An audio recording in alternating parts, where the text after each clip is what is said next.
Thank you for your patience.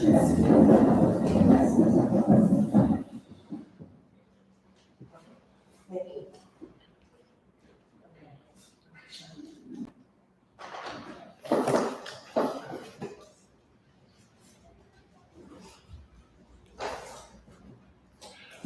Namaste.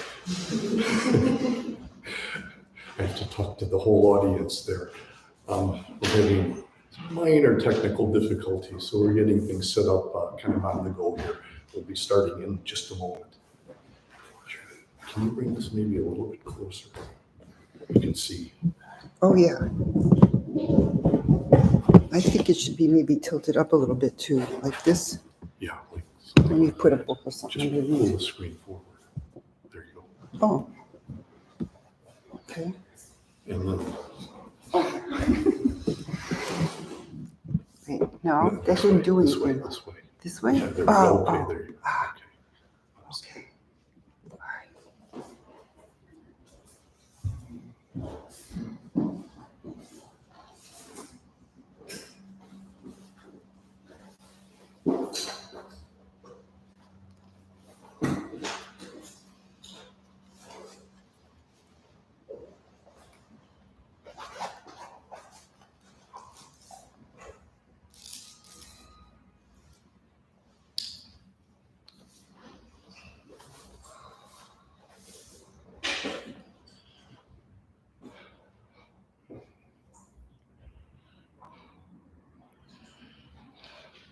Namaste. I'd like to welcome you to my heart and to the Temple of Kriya Yoga this afternoon for the nude meditation. And I'm going to be talking about Ishta Devata today. If you've lived your life any significant amount of time, you go through a few years of your life, past your child, probably past your childhood, maybe you get into your teens, and you reach at some point in your life where you say, why am I here? That eternal question, why am I here? Everybody asks that. And everybody means most everybody. It's one of those funny things about the English language. So we ask, what's the purpose? Well, in Hinduism and Buddhism, they actually have an answer. What they say is that the purpose of life, the reason you're here, is to know Sri Brahman. That's the answer. It's short and sweet, as they say, very simple. At least the phrase is very simple. Of course, knowing Sri Brahman is another story. That's something that winds up taking lifetimes and lifetimes and lifetimes of energy and effort on our part to get to the point where we actually do know Sri Brahman. Now, that's Hinduism, Buddhism, and we have yoga. Yoga is a darshan. It's called a darshan. It has to do with worship and worshiping divinity. And it's one of the 6 darshans in Orthodox Hinduism. And in yoga, they have the same answer, but it's slightly different. They would say the purpose of life is to know Ishwara or Sri Ishwara. Now, Ishwara, I-S-H-V-A-R-A, is kind of, when I think of it, it's the Hindu term for God. It's the yoga term for God. In Hinduism, they would say Brahman. In yoga, what we would say is Ishwara. And what Ishwara is, what Brahman is it's what we would call God in English, but God is a very, it's a term we use. It's like we only have one term for something that's divine, way up above us, high, something like that. But in other traditions, usually there's a lot of words to describe divinity, to describe God. And in yoga, as I said, we use the term Ishwara, and it's really where what we would call God is. And again, when I say God, it's really an inadequate term for describing Ishvara. It's an inadequate term for describing Brahman. Even if you say Brahman is God, that's, if you understand the terms of it, and the two are just miles apart. And the reason I'm going through this and saying this is because when we talk about God, what we do is we have this image. When I was young, I had this image of this old man with a long beard. I decided to start looking like God. maybe I'd be able to relate to him. Except his long hair was a lot longer. And of course, it's a man, right? We all know that God's a man. I'm joking with you.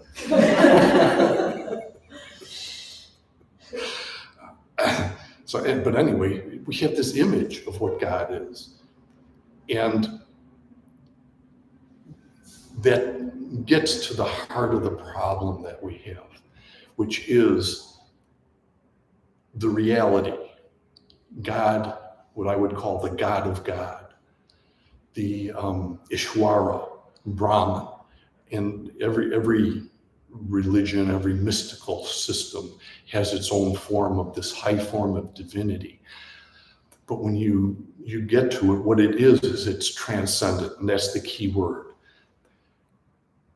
God is a transcendent concept. It's not a transcendent being. As soon as I say being, that puts a form to it, and we start thinking, oh, being, and we almost immediately start thinking of a human being, right? That's not God. God is not a being. God is a concept. And a concept means it's related to a philosophy. In the world, we have two things that everything is always divided into twos when you get down to it. It's always two. We would say male and female, or however is a way of saying it. But it's all either black or white. It's yes or no. It's up or down, left or right. You can take everything and always you come down to two. And even in everyday life, we have two things that we deal with in life. We deal with science, and we deal with mysticism, or we deal with religion. Those are two hands to the study of life, really. So you have a religion on one side, you have science on the other side. Science deals, and when I say religion, actually what I really should do is go one step further and say we have science on one side and we have mystical science on the other. That's maybe even a better way to say it because it kind of links the two together. So we have science and we have mystical science. In science, what we call everyday science, we measure things. We look at a computer there, and the computer it's a certain size. If you go online, it's got a 9-inch screen or a 12. It's got dimensions to it. It's black or it's gray or it's white. The screen has a certain what they call it, a dimension of quality to it, pixels and things like that. That's what science does. It looks at physical things that we can touch and pick up and measure, and it does that. It picks them up and measures them, and then it has instruments and it measures them. In the mystical sciences, we do that too. The same thing is done. In mystical sciences, you have something and you want to measure it, except it's not physical. The physical sciences do that. But in the metaphysical sciences, the way they measure it, there's a very special instrument that is used to make measurements in the mystical sciences, in the metaphysics, the arena. You know what that instrument is? Anybody want to take a guess? No. The mind. The mind is what is the instrument that's used to measure something in the metaphysical arena. With our mind, we can imagine things that we can't build even today. The mind can do things that we can't do physically. So it has capabilities and it has certain qualities about it and features about it. It is an instrument. It's an instrument that's used to measure concepts and to talk about concepts. And so I'm back to where I started from.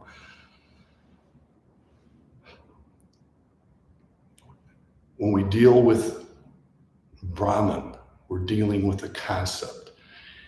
And there's no physical instrument where we can measure Brahman and try and figure out what Brahman is or Ishwara is or what God is. We don't have but we do have an instrument, and it's called our mind. And with our mind, we can do that. Now, the mind has a special quality. Instruments have an internal part to them. So they have mechanisms inside of the instruments that do the measuring. So it has a scale that measures the weight and things like that. The mind has something inside of it also. Let me ask you, anybody want to guess what's inside the mind that's used to measure all of this? Consciousness. The mind has the quality of consciousness to it. And that's what the spiritual quality is. In fact, it's such a spiritual quality that it's called the spirit. The mind is the spirit. The spirit is the mind. Excuse me. The mind is consciousness. Consciousness. Let me see. Spirit is consciousness. I'm getting you confused. I'm confused. Okay. Spirit is consciousness, and consciousness is spirit. So it's the consciousness that we are, that is the instrument that we use to learn about life and what life is. And so when we say, why are we here? What we're trying to do is tap into that consciousness and become aware of it. We want to know, what is that consciousness that's there? And what religion tells us, what mysticism tells us, is that consciousness that's there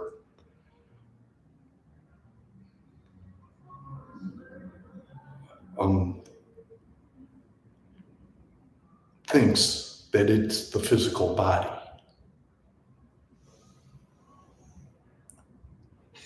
The consciousness that's there looks at the world and it gets attached to it.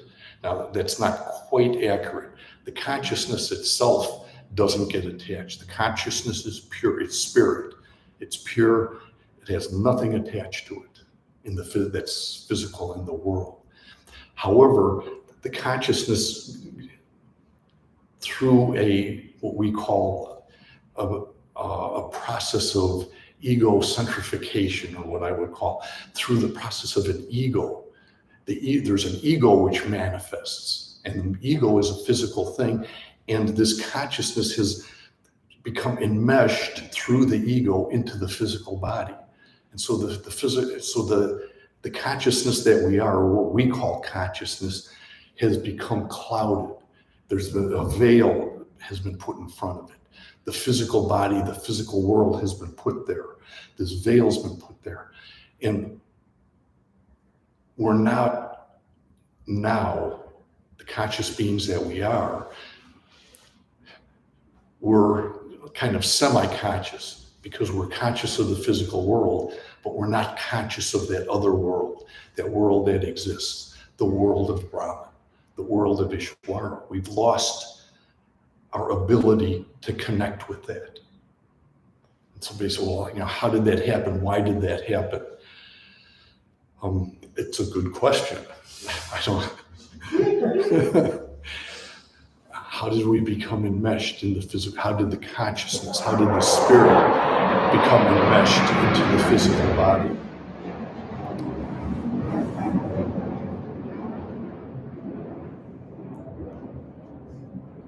And that goes back to actually with the opening questions. Why are we here? That's why we're here, is to try and figure out, why did that happen? How did it happen? How do we get back there?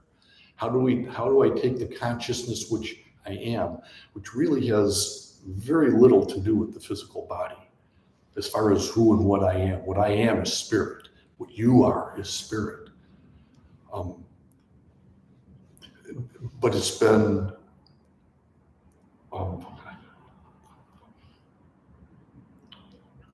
localized, the word is. In science and when science deals with religion and mysticism, what they talk about is locality and non-locality. The mystics talk about non-locality, meaning there is no such thing as something that's local. They're talking about God. God is Om, the three Oms: omniscient, omnipresent, and I always forget the third one: omniscient, omnipresent, and omnipotent. All powerful, exists everywhere, all knowing. So that's Ishwara, that's Brahman, that's God, the God of God. I'll say it that way. The God of God is omniscient, omnipresent. The other one.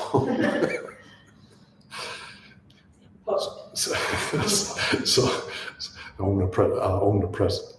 So we're trying to get that connection back. The connection's been lost between us and this transcendent being. That's what Genesis was about. Genesis talks about Adam and Eve had a fall. Well, what the fall was the fall into this. It went from this transcendent realm and this awareness of the spirit in this transcendent realm. The fall was into the physical world. It's kind of like heaven. We all know where heaven is. It's up there.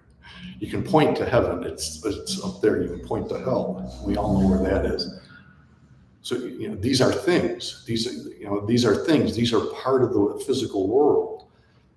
But the spirit isn't. The spirit that you are, the spirit that I am. But what we're trying to do is make this connection. We want to get this connection back, and that's what life is about. So that's what the answer is. I want to get rid of this veil that exists. This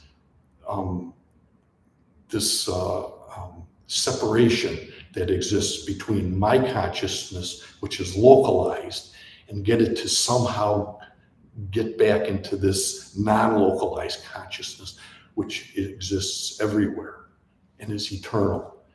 It doesn't exist in the realm of time. It doesn't exist in the realm of dimension. Time, again, is just a concept. Concept means all you can do is talk about it. You can't point to it. That's what concept means. I think I said that before. You can't point to time. Space is a concept. You can't point to space. Excuse me, Mr. Einstein. He got things all messed up when he came up with his theories. He got half of it right and half of it wrong. But anyway, time is a concept. Space is a concept. And so you can't work with them. You can't warp space. How do you warp a concept? How do you warp an idea? You can't. You talk about it and you get your conversation kind of to get to the person where you'll get everybody, a scientist will start talking, and everybody will start nodding and yes, and then when the scientist is done talking about it, they'll say, well, what did he say? I've lost track. What did he say?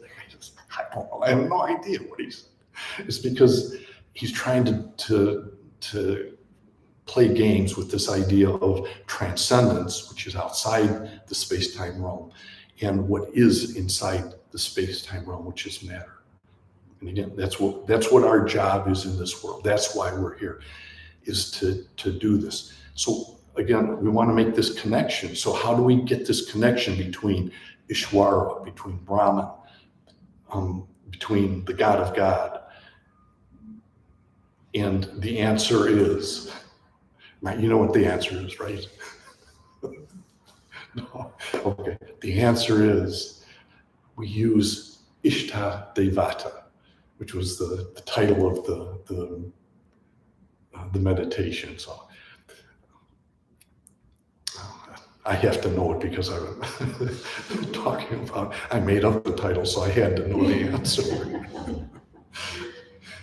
So you have Ishta Devata. Now, what Ishta Devata is a special being. Ishta Devata is a special being because it's related to Ishwara, but Ishwara, there's nothing to Ishwara as far as the physical world is concerned. It doesn't have a form, it doesn't have a shape, there's no way to measure it. All you can do is talk about it.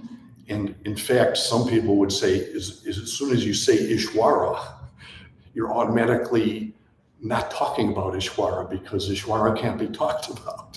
And you get into one of those circular arguments. We're trying to deal with something, and our method of communication is through verbalization, so we have to use words. And the word, so we say Ishwara is there, it's a special being, it has what we say is no karma attached to it. If you understand the concept of karma, that's what no karma is attached to it. And then you have Ishta Devata. Ishta Devata is Ishwara with characteristics to it. It has something that you can see. And what it is that you can see is the form of the Ishta Devata. Now, if you're following what I'm saying, therefore, is Ishwara doesn't have a form, and it can't have a form. If you put a form to it, it's no longer Ishwara. That's philosophy. And you wind up going in circles when you start trying to philosophize about it. That's all you do, is you just go in circles. So what you do is you put Ishwara back up there where it belongs. You put Brahman back up there where it belongs. Now we say transcendent. Transcendent means above the universe, outside the universe, the physical universe.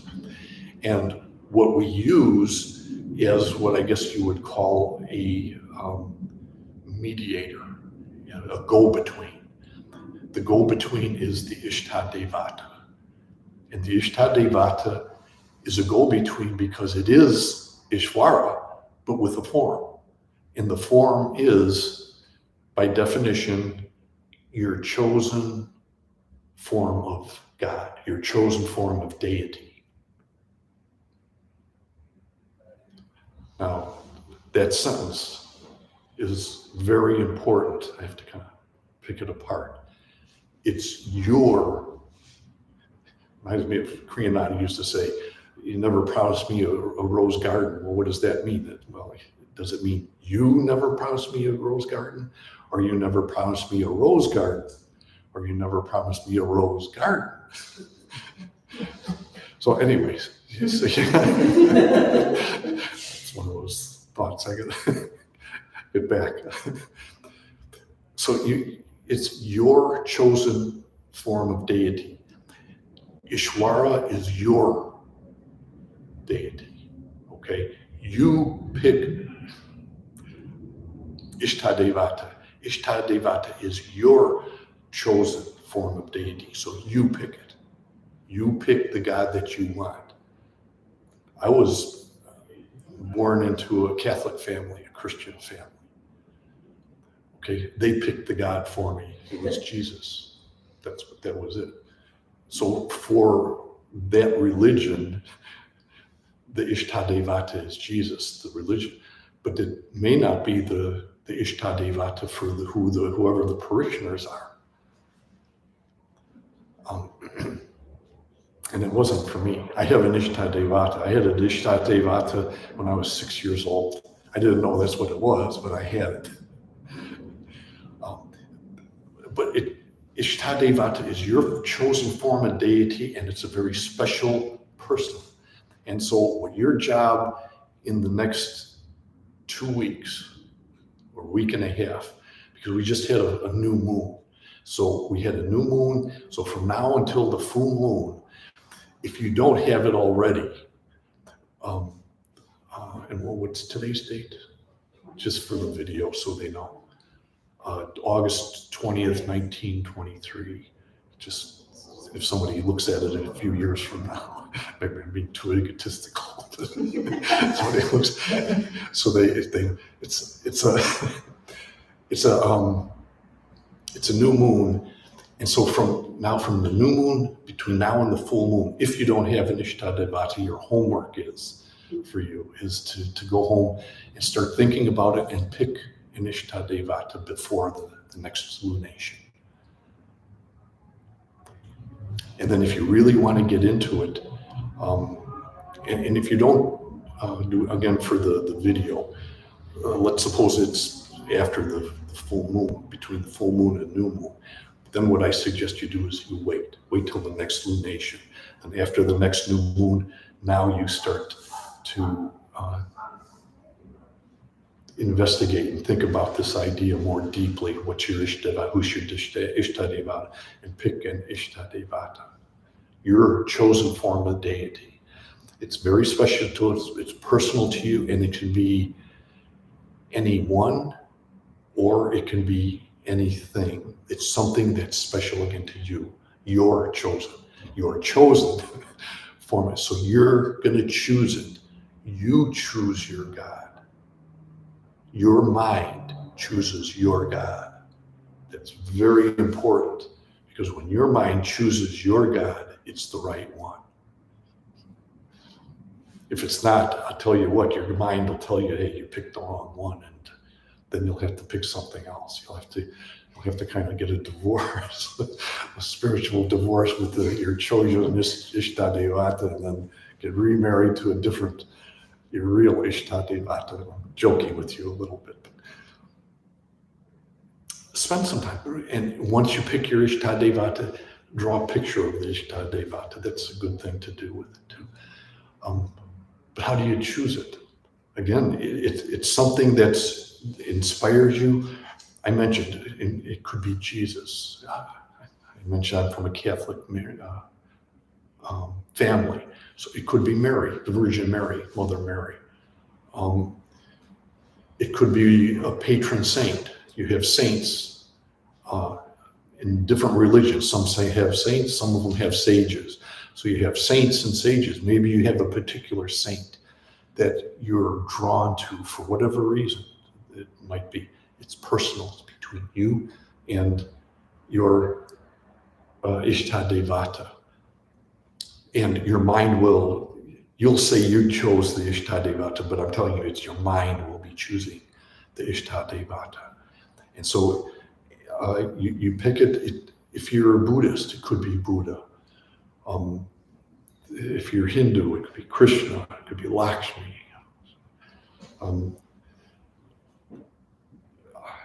What I'm saying is it could be anyone. I believe technically they would go beyond that, and they could say it could be something else, a rose. There's people in this world that are mad at mankind. And so they have a trouble saying, I can't really imagine any man or any person, any physical being having that elevated position of divinity. And so they say, okay, I'm going to choose a rose, a flower of some kind, or I'm going to shoot beauty. Oh, there's this picture that inspired me. I'm going to use that picture. Technically, you can do that because you're trying to get inspiration. However, you really want it to be a person, a human being. More than likely, it's really encouraged to do that. The reason is because, remember, what you're trying to do is make a relationship that exists, and you're trying to make this relationship that exists between you and your Ishta Devata. Once you pick your Ishta Devata, hopefully within the next week or so, then you're going to take your meditation practice, and as part of your meditation practice, periodically, hopefully very often, you're going to call your Ishta Devata. You go into your meditative posture. And you're going to visualize your Ishta Devata in your mind, in your mind's eye. And then you're going to talk to it in any way you want. You want to talk to it verbally. Hello there, Ishta. How's the weather up there? Whatever it might be. And you're going to talk. Or you might say, no, I need to do it more on a mental level. So you visualize it and you do it mentally. That's okay. It doesn't matter. Again, it's all very personal. It's your chosen form. It has a form now of God. It's a divinity. The form is a divine form, whatever the form might be. And from now until the end of this lifetime, you're going to have this Ishta Devata, and you're going to have this Ishta Devata to talk to. You got a problem, you go into your meditation and hash it out with your Ishta Devata. You had a good day, you say I had a good day. You have a bad day, you say I had a bad day, whatever it is. You're trying to establish a connection between you and Ishta Devata, between you and your Ishta Devata, I'm telling you, was chosen for you by your mind. And so what you're doing is really talking to yourself. But not just yourself, you're talking to your higher self. You're talking about to the spirit that exists within you. And you're starting to get this connection and saying, hey, what's happening in my life is important to me, but it's important to you too, Ishta Devata. And it is. The Ishta Devata is, or Ishwara, is very concerned about you, each of you on a personal level. Ishwara, Ishta Devata, is concerned about the rats in the alley, very concerned. It's concerned about the ants walking on the street. Each ant, it has a personal connection, a personal involvement. So again, I'm hopefully stretching your mind a little bit to understand that when you deal with religion, you deal with philosophy, mysticism, we're dealing with Ishta Devata, we're dealing with Ishwara, divinity of some kind. The object, the purpose is to make it real, because it is. It is the only true reality that exists. Ishwara is the only thing that exists. The physical form is going to be gone. This universe is going to be gone at some time. But when this universe is gone, Ishwara will still be there. It will still exist. And this technique, or this whatever you want to call it that I'm talking about, is so important, because in the world today, the sciences, the scientific community, the popular community of everything, pick it, religion, science, cooks, trying to think, chefs, the world of chefs, whatever it is, you pick any group that you want, anyone that you want.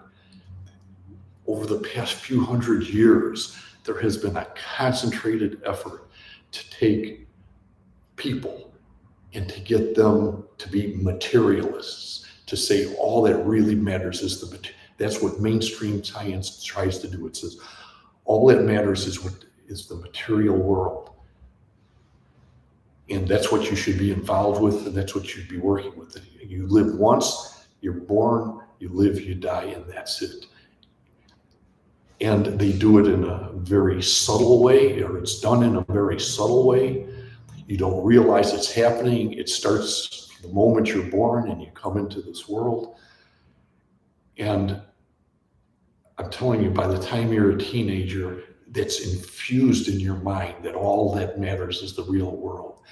And it takes a gigantic crowbar to get that thought separated from the reality, the truth, which is the physical body that you are is not what you are. What you are is the spirit, which is somehow enmeshed in the consciousness, or the mind, really, the mind of that consciousness is enmeshed in the physical world, and it says that's all it is. That's all there is this physical world. We've been brainwashed into thinking that. And believe me, it's more, the brainwashing has been subtle. It happens through the life, and it's really, really difficult. Even when you work on it and you're saying, oh no, I'm not. It always goes back to, oh boy, tomorrow I'm going to go out and look for a nice, shiny, red new car. And we just immediately just get focused on that, and our attention goes to that. Or I'm going to have a nice dinner tonight. So no matter how we try and penetrate into that divine realm, the realm of divinity, it doesn't take a lot for us to snap right back to this world. And, oh yeah, this is the reality, and it's not. And so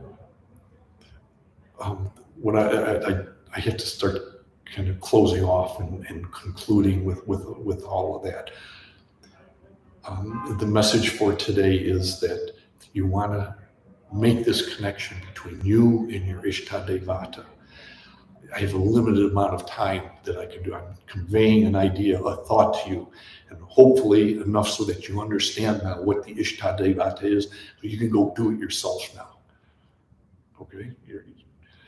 You say, okay, but I have questions or that. Okay, deal with the questions by yourself. Ask your Ishta Devata if you have a question. It's after and you're gone. And I'm joking, but I'm serious. You have a question, ask your Ishta Devata. I promise your Ishta Devata will answer the question. Now, won't answer in English. So don't wait for an answer in English. It's not going to happen. But something's going to happen. I think a lot of it has to do with you start studying, you start thinking about it, and there's a question is there, and then you get an insight. Somebody will say something. You'll see a sign on the road. Something will happen, and you'll get a flash, an insight. And you can do one of two things. You can say, well, that was strange, and then just keep going. Or you say, oh, wait a minute, that was an interesting thought that just came to my mind. Well, how come that happened? That's your mind, your Ishta talking to you. It's communicating back to you. That's how it happens. It's subtle, but it's there. And it's happening to all of us. You say, well, how come if here's this divinity that's such a great being, how come my life is so miserable? How come I'm having so much trouble? And you know what the answer is? Because you're not listening to your Ishta Devata. All these insights, these answers are coming there, they're there. But we're saying, I'm locked into my thoughts and my mind and what I want to think. And we miss the clues, we miss the hints, we miss these things, the insights. They're there, they are. But you have to be looking for them. You have to have some level of awareness that says it's going to, and it might be at the right place or the wrong time. You're cooking dinner and you don't have time to be paying attention to this insight, or you're driving the car and you don't have, you have to pay attention to where you are, or you might be talking about next lifetime and having to start all over again. So you have to deal with these things. But then at night, we have a technique. It's where you say, before you go to bed, you think about what happened during the day. That's when you start thinking about what was something unusual that happened to you in the dreams. Maybe the Ishta will send it to you in a dream.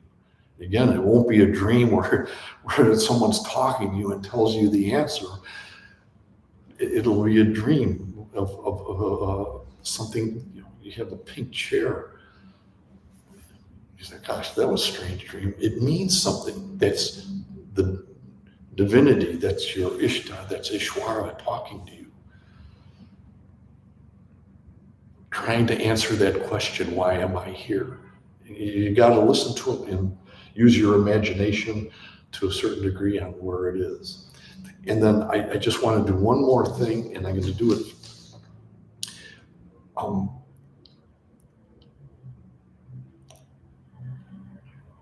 talking about helping your Ishta Devata. And I'm saying your Ishta Devata will help you. You talk to your Ishta, you talk to God. God will help you. Divinity will help you. It really is intimately involved in your life, whether you know it or not. But there's always a price, right? And here's what the price is. The price is what you need to do to pay for all this information is you need to start helping other people in your life. That's all. What do I mean when I say helping them? You mean give them $1 million? I don't have $1 million. No. When I say help other people, you want to help other people. The way you help them might be maybe just smile. That's all. It could be as simple, or I don't know if you want to say trivial, but it could be as simple as that. If you happen to be a millionaire, maybe you can give them $1 million. That's nice. And don't judge. If someone or something is there and needs help, you help in the way you can help. You have to help it emotionally. You have to be able to do it. So, again, take that, meditate on it, think about it. The payment for your Ishta helping you is you need to help other people.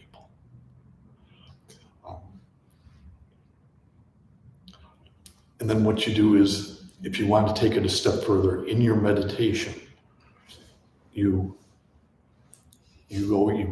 bring up your Ishta Devata once you've chosen your Ishta Devata.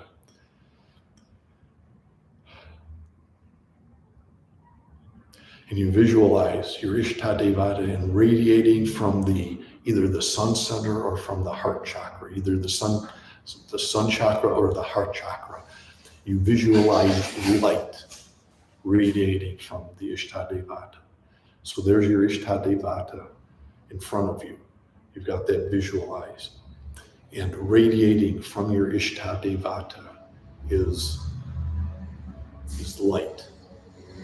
Just radiating in all directions, all over. And what you do is visualize yourself taking some of that light from the Ishta Devata, and you take some of the light and you pour the light on the feet of your Ishta Devata. So you're visualizing yourself pouring that light and washing the feet of your Ishta Devata. And then you continue by again forming with your hands a cup.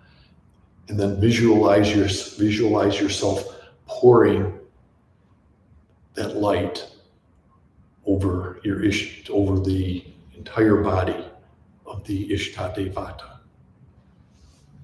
And as you do this, you understand that as you're pouring the light on the Ishta Devata, what you're doing is you're pouring this light on your mind. You are your Ishta Devata. Your Ishta Devata is you. Everything is connected together. And you're pouring the Ishta on your Ishta Devata and cleansing it. As the light goes through the Ishta, it's cleansing the mind, it's cleansing your mind, it's cleansing the world, and you're visualizing the entire universe being cleansed. Then you take some more of that light, and as you do this, you lean forward slightly and you ask your Ishta Devata, how may I help you? How may I help all life forms?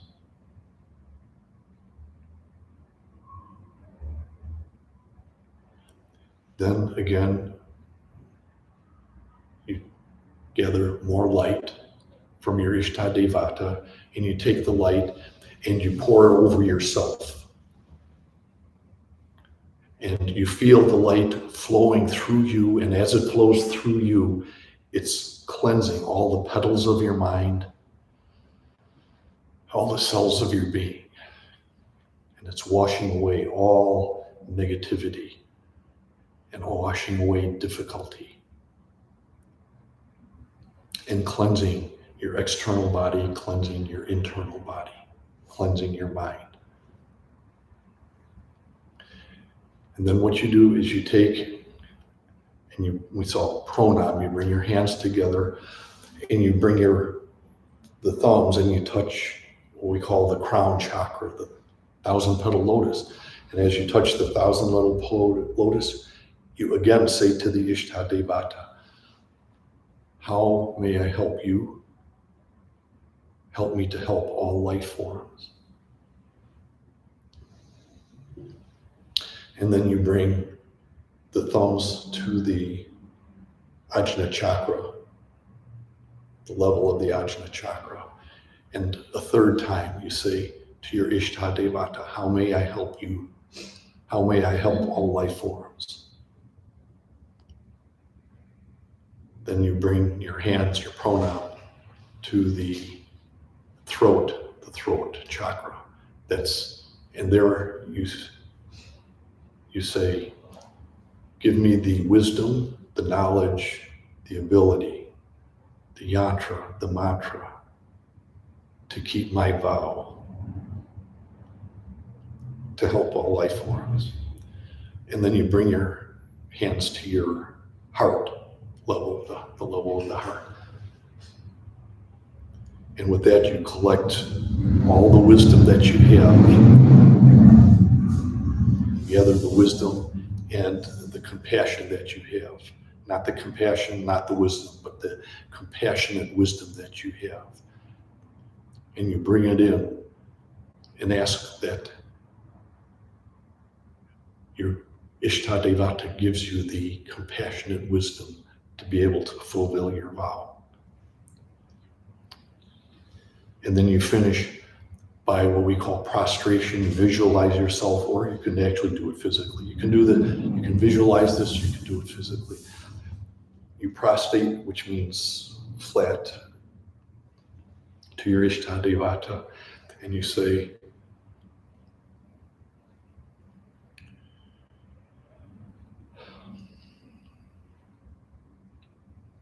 I prostrate to saints and sages of all religions, saints and saviors of all religions, to gurus and all teachers, and to you, Ishta.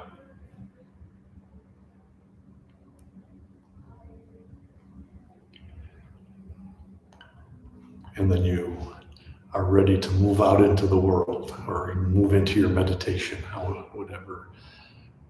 however it is that you want to deal with it.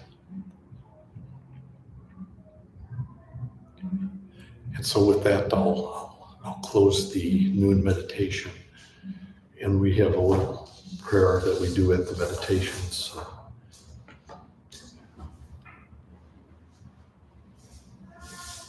If you come to a comfortable seated position,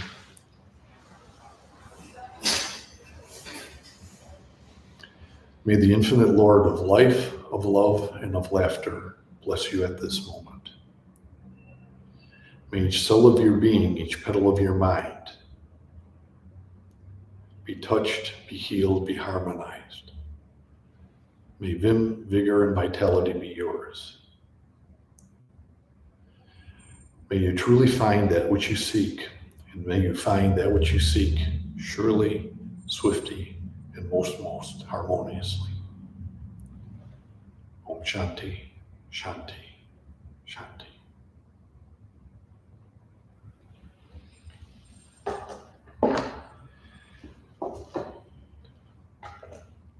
And then, just to conclude the meditation, I'd like to chant for just a few minutes. I haul this all the way here. I gotta do something with it.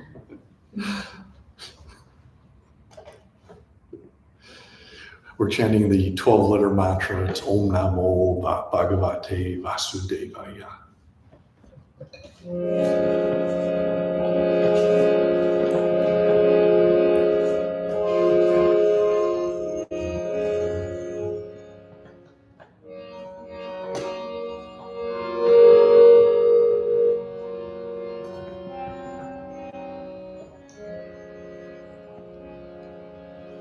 Om Namo Bhagavate Vasudevaya. Om Namo Bhagavate Vasudevaya. Om Namo Bhagavate Vasudevaya. Om Namo Bhagavate Vasudevaya. Om Namo Bhagavate Vasudevaya. Om Namo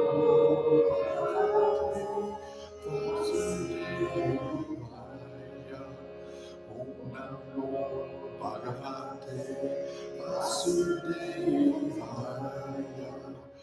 Om Namo Bhagavate Vasudevaya. Om Namo Bhagavate Vasudevaya. Om Namo Bhagavate Vasudevaya.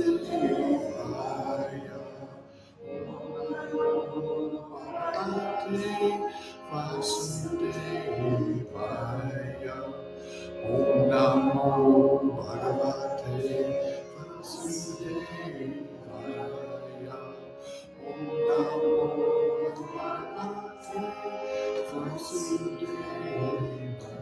Vasudevaya. Om Namo Bhagavate Vasudevaya. Om Namo Bhagavate Vasudevaya. Om Namo Bhagavate Vasudevaya. Om Namo Bhagavate Vasudevaya. Om Namo Bhagavate Vasudevaya. Om Namo Bhagavate Vasudevaya.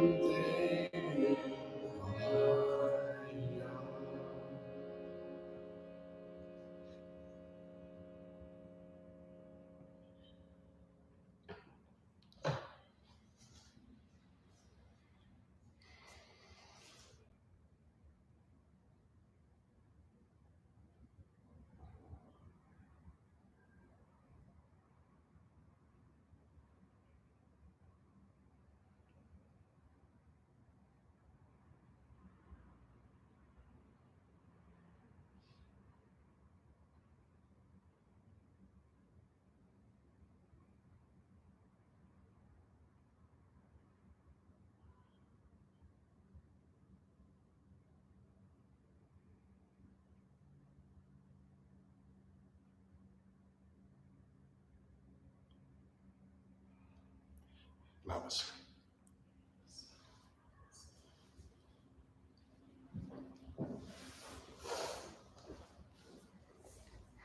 You have to use the mouse. Oh, this. What do we do? Here, I'll get it. Okay.